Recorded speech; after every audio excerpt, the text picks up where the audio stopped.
Are you right wing or left wing? My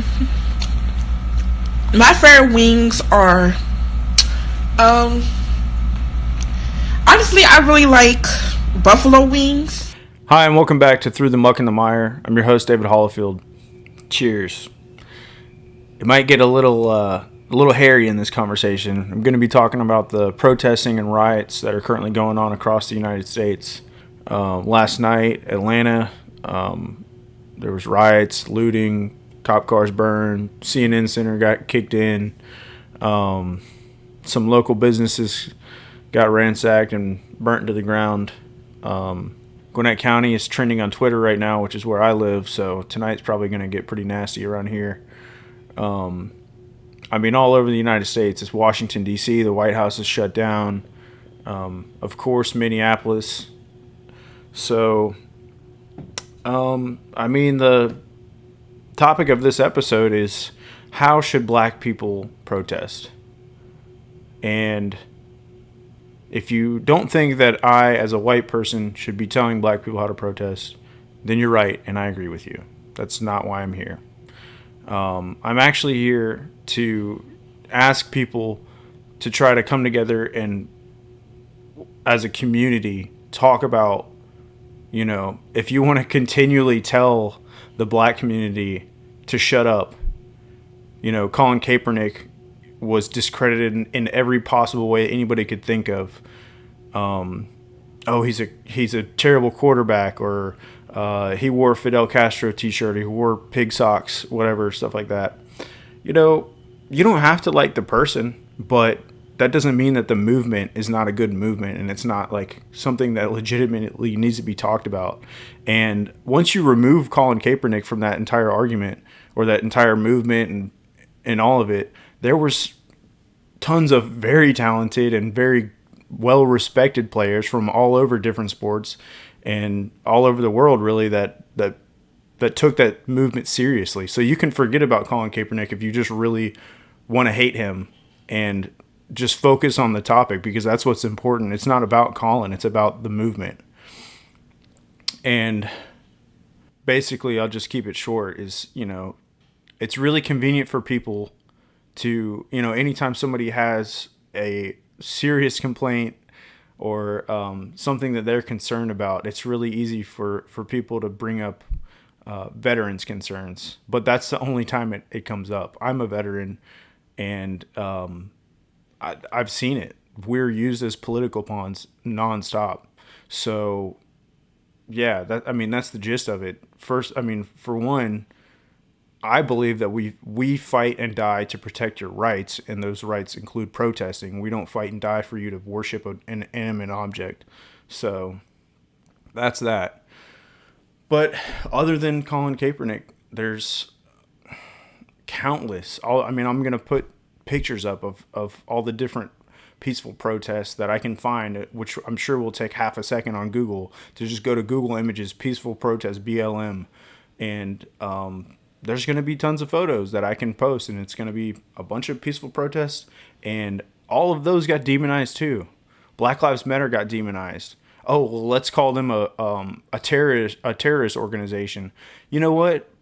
I think it's reasonable to say that pretty much any institution or any type of movement is going to have some radical people. So if people went out and claimed to be with the Black Lives Matter movement, doesn't necessarily mean they're officially actually involved with Black Lives Matter in the first place. If a small faction of people went out in the name of Black Lives Matter and did violent things, people just latched onto that and were like, oh, well, they're just terrorists, so we don't need to listen to anything that they have to say. Like, it's just finding any possible reason that you can to just dismiss the argument or dismiss the conversation completely. Then you wonder why people get violent.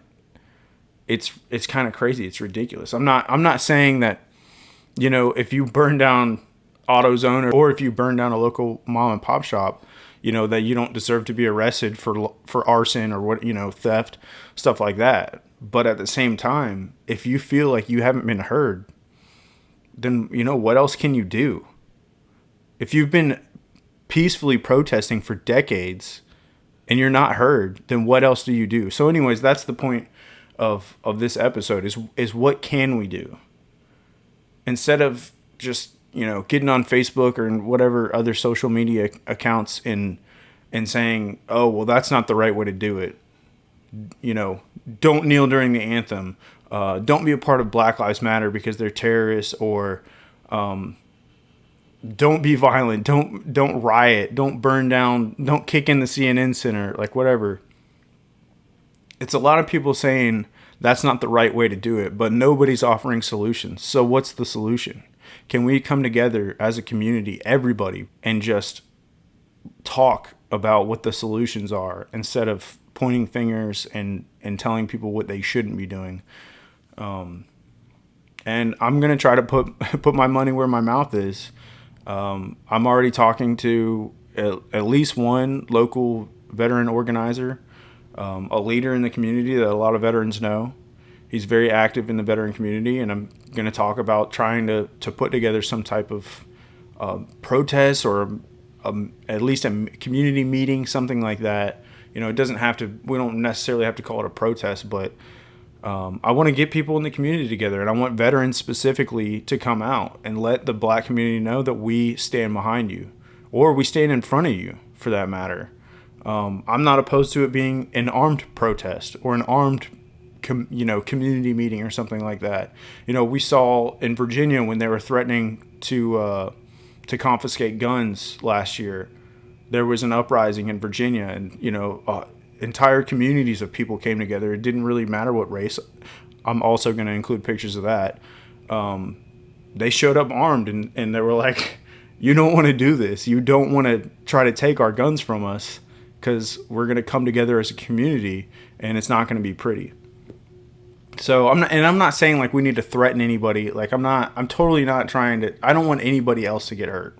That's not the goal here. It's absolutely not. But I want two things to happen. I want the Black community to know that there are armed veterans that understand them and that stand behind them or in front of them or wherever the hell y'all want us. We're there. I got your six. And I also want the government to take notice too, that we're here. We're not, the Michigan protests where they all showed up armed to protest the coronavirus shelter-in-place orders. They didn't really get any bad backlash from the police or from the media. Maybe the liberal media, went after them a little bit, but Virginia and Michigan are prime examples of, if you show up and you're peaceful, but you're armed, you kind of get a different reception pretty much. So it's just another thought. I mean, if you guys think it's stupid, let me know. We don't have to do it that way. It's just an idea. But, yeah. So anyways, I'm going to try to put something together, and I want to hear people's ideas, and I want you guys to pass this around, share it, talk to your friends, your family, talk to somebody that maybe you wouldn't even normally talk to. Reach out to somebody that looks different than you and talk to them. Like, that's the only way change is going to happen. You can't just sit inside your bubble of your white Christian friends or like whatever. Even and Black people too. Like, there's also a certain like hate, like pure hatred just for all white people too. Like we're all demons and we're all like out to get you and we're all racist, and that's not the case. We're not. Like, I would say the majority of us are I would like to believe that the majority of us are reasonable people and that we do care about you and we want everybody to be equal. That's where I stand. I can't speak for everybody, but that's where I stand. And it's sad to feel like, sometimes I even have to worry about, should I even speak up? Because like, do they even want to hear my voice? Do they want me to be an ally? Because at times I've been told to shut up because I'm white, and I'm not trying to say that like I'm oppressed because of that, because I know I'm not, but I'm just saying, there needs to be healthy communication both ways. And I'm just looking to help.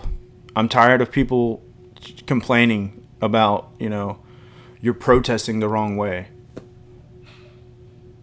And also, it doesn't make any sense.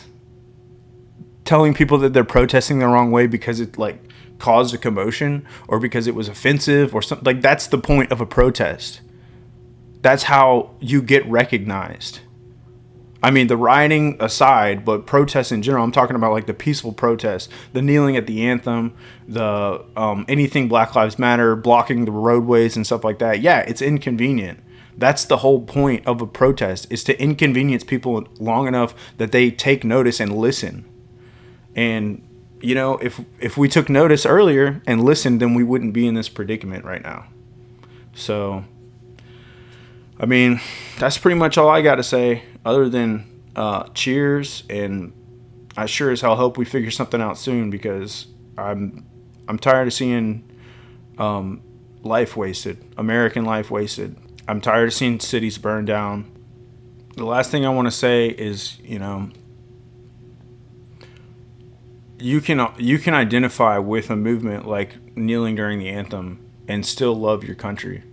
You absolutely can. It doesn't mean that because America has problems that we're not the greatest country in the world or a great country or anything like that. It doesn't mean that we're terrible, and that all it means is that there's still a lot of room for improvement. And I think that we're, you know, as a country since day one, we have always progressed. You know, look throughout history, America has always been progressing. So we're still on the right track. There's just a lot of work that we still have to do. So, you know, getting your panties in a wad because somebody knelt during the national anthem is stupid, because it's probably one of the most American things that you could do. Protesting and working for progress to change America is like the most American thing that I can think of that you could do.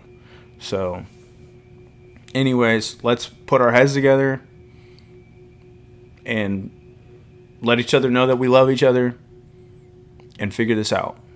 Sorry if the video looks a little bit different. I had already stopped filming and remembered that there was another part to this I wanted to include, and that's to the police officers out there.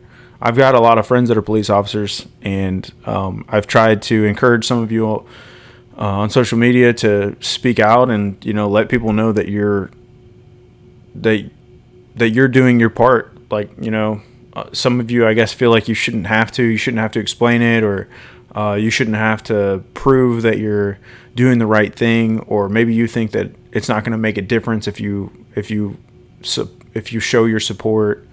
Maybe you're fearful of backlash from your department, you know, if you post things online that are supporting movements like this. But I think that it has the potential to have a very big impact on the community at large. You know, we're trying to create an environment for change, an environment where people feel comfortable interacting with police, especially minority people interacting with police. So, I mean, at the end of the day, like, what's it going to hurt for you to share your experiences and say, you know, like, you know, I've been around an officer when he did, you know, X example of bad thing, and, you know, I stood up for it, or I saw another officer stand up and correct it, or I saw our supervisor to handle that situation, or, you know, maybe they got corrected by the department. They actually got in trouble for it and were held accountable. Basically, I mean, part of this equation is police officers holding other police officers accountable, because if you're not doing it, you know, like, one of the biggest cliches is like, oh, well, there's bad apples in every bunch. First off, I really like that analogy of, like, some jobs just can't have bad apples. Like, American Airlines can't have a bad pilot. You know, if he's not good at landing, then he shouldn't be a pilot, because he's going to kill people. And it's the same with police officers. You literally have people's life in you're responsible for people's life. And anyways, if you're not correcting bad cops, then you're kind of complicit in them being a bad cop in the first place. And if you're not letting the community know that you acknowledge the fact that there is, you know, bad officers, or maybe just not well trained officers. It could just be a training thing. It doesn't necessarily have to be that somebody's blatantly racist. Maybe they're just shouldn't be an officer. Maybe they're not trained correctly. But you have a very large part of this equation is you stepping up and saying, we hear you. We as police officers hear you.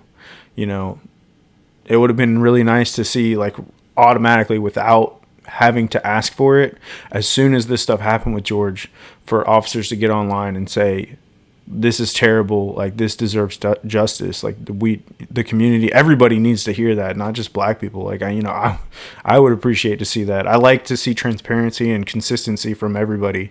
And yeah, it would have been very refreshing, for I think for everybody to see police officers stand up and say that without being provoked to do it. Because I did end up seeing a lot of, well, I say a lot, but the few officers that I'm friends with that are on Facebook, because a lot of them don't even use social media, but the ones that are active on social media did end up eventually saying something about it. But it kind of seemed like it took a lot of provocation, and I don't feel like that should be necessary. And I think that the potential good outweighs whatever the potential bad is, unless it's something that's going to get you, like, fired, which I doubt it. But you should be doing your part. Like, whatever your part can be, you should do it. And yeah, so and as far as that, my protest idea goes, like, ideally I want to get the community together with veterans, and I'm going to invite, like, any police officers that I know. So, like, if this video gets passed around and people get behind it, and, like, you want to tell, like, if you're a cop and you want to reach out to me and say, like, that's something that I want to be a part of, or if you're a veteran and say that that's something that I want to be a part of, like, please do reach out to me. You can reach out to me through either just straight on the YouTube video. You can go to the the Facebook page through the Muck and the Mire. You can reach out to me on my actual Facebook account, David Hollifield. But I want to get people together, and I want people to talk and have, like, a real community. I've said it before, and I'll say it again. Like, that's where change comes from. We have to talk to each other. So communication is going to be key. It's always key. You got to communicate. But that's it. Thank you.